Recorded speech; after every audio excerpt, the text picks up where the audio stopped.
Preguntarle ahora a Andrés Escobar, quien es una persona que tiene una grandísima experiencia y que ha intervenido en la política pública y ahora en el sector privado de una manera muy creativa al desarrollo de las políticas en Colombia. Quisiera decir que Andrés estuvo en el diseño de los actuales sistemas de subsidio a la vivienda de interés social, que reemplazó al Instituto de Crédito Territorial. Luego, si no recuerdo mal, con Enrique Peñalosa realizó de los planes más ambiciosos de construcción de vivienda dentro de una concepción integral de la parte urbana. Y ahora con el Grupo Sarmiento está construyendo una ciudadela de negocios muy ambiciosa. Y quisiera con Andrés y con Alex Naihan hablar del tema de renovación urbana, de la creación de grandes bloques de viviendas, o de partes, renovar completamente una porción de las ciudades dentro del marco que tenemos, o de uno nuevo. Quisiera, Andrés, que nos dé sus reflexiones de qué se puede hacer, qué límites hay, cómo ve estas ideas que están surgiendo en Colombia sobre el tema. Bueno, primero muchas gracias a FEDESarrollo del Banco por la invitación a estar en este evento muy importante, y Armando por esa introducción que me compromete. Quiero empezar trayendo a colación una frase del magnífico libro del profesor Gleiser, El triunfo de la ciudad, que nos permite llegar desde arriba a la reflexión. Él dice: la fortaleza que surge de la colaboración humana es la razón por la que existen las ciudades.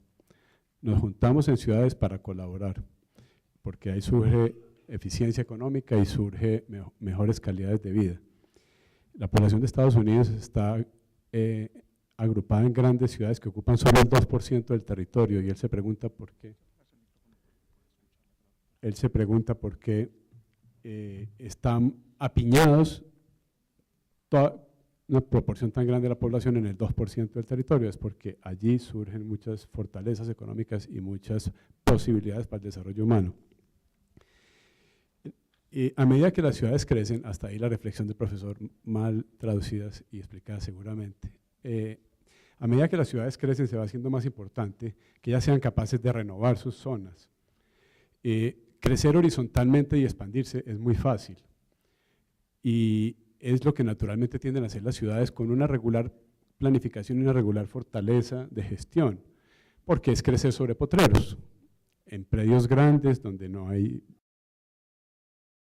quizás hay unas vacas o unos cultivos de flores, etcétera. Es muy difícil hacer renovación urbana, volver sobre lo construido y renovarlas. Y en la medida que las ciudades son más grandes, son más las oportunidades que hay de renovación urbana y más las necesidades, además. Oportunidades pues, que nacen sencillamente de encontrar zonas que cumplieron una función económica en el pasado, pero que esa función económica ya dejó de ser válida y entran en decadencia, entran en desvalorización. Y en el campo teórico se visualizan, y los empresarios visualizamos posibilidades de cambiarles ese uso, darles un mejor aprovechamiento, y que iría en beneficio de la ciudad como un todo, no solo del negocio inmobiliario, además también lo haría. Cuando las ciudades son grandes, entonces, repito, se hace más importante poder tener capacidad de gestión de la renovación urbana. También por la razón ambiental, en la que no voy a entrar. La renovación urbana es un sustituto del crecimiento horizontal. En la medida que las ciudades son exitosas, pues se alivia un poco la presión de seguir creciendo en la periferia, lo cual en sí pues, no es malo en la medida en que, como decíamos, las ciudades ocupan un pedacito muy pequeño del territorio nacional. Lo es malo es porque este crecimiento ya está probado que es insostenible. Es un crecimiento que hace depender la ciudad del automóvil, de largas distancias de viaje, largos consumos de combustible, largos gastos o grandes gastos de energía para llevar las redes, como nos explicaba aquí el doctor Celia. Entonces, por eso es que es insostenible el crecimiento horizontal, no tanto porque se trague un poquito del territorio y de la periferia verde, que además también tiene un valor. Entonces, hacer la renovación urbana se vuelve un reto de gestión pública muy grande, porque en la ciudad construida los predios y la propiedad están muy fragmentada, a diferencia de la periferia. Siempre que se ha intentado hacer renovación urbana en estos países, y pues en los desarrollados también, se encuentra uno con que las zonas problemáticas están muy fragmentadas, la propiedad, y muy difusa. Incluso nos encontrábamos en algunos de los ejercicios que se hicieron en la alcaldía que pues había edificaciones abandonadas o habitadas por sucesores o habitadas por subarrendatarios del subarrendatario, donde era muy difícil llegar a conocer quién era el propietario y con quién se tenía que negociar o a quién incluso se tenía que expropiar para poder usar ese predio en un proyecto de renovación urbana. Entonces, la fragmentación del suelo es un reto que necesariamente necesita la gestión del Estado, porque el sector privado, con todo y que vea unas grandes oportunidades de negocios inmobiliarios, no tiene la capacidad de resolver ese problema de la fragmentación, sin hablar del problema social, del cual hablamos en el último minuto.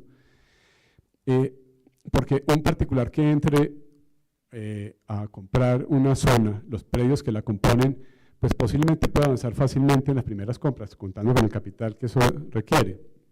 Pero a medida que vayan terminando, digamos, la manzana, por poner un ejemplo sencillo, que quiera comprar los 20 predios que componen una manzana, seguramente comprar los 5 y los 10 va a ser mucho más fácil que los últimos 10 y los últimos 5. Y hay una teoría que dice que cuando vaya a comprar el último predio de la manzana, el propietario de ese predio le puede cobrar lo que vale el predio y también la utilidad del proyecto, menos un poquitico. Entonces, el empresario no tiene ningún incentivo a entrar en ese proceso.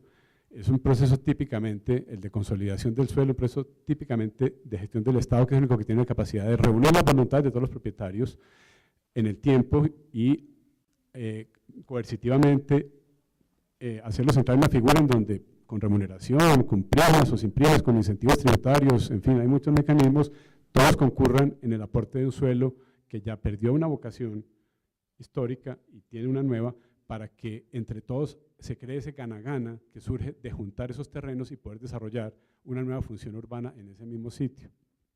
Y por último, la mayor necesidad de gestión estatal quizás nace de que pues, se trata, a diferencia de una zona periferia donde todos construimos tan fácil y tan bueno, se trata de zonas habitadas, donde hay familias, donde hay negocios establecidos, donde esas familias típicamente son vulnerables y se trata de zonas en decadencia, familias pobres, personas mayores, etcétera, que el sector privado no es capaz de enfrentar esa situación, necesita que haya un Estado que le ayude, que haya equipo en esa gestión. Y la capacidad del sector privado pues, de actuar está subsidiariamente o en el tiempo, viene después de que el Estado sea exitoso.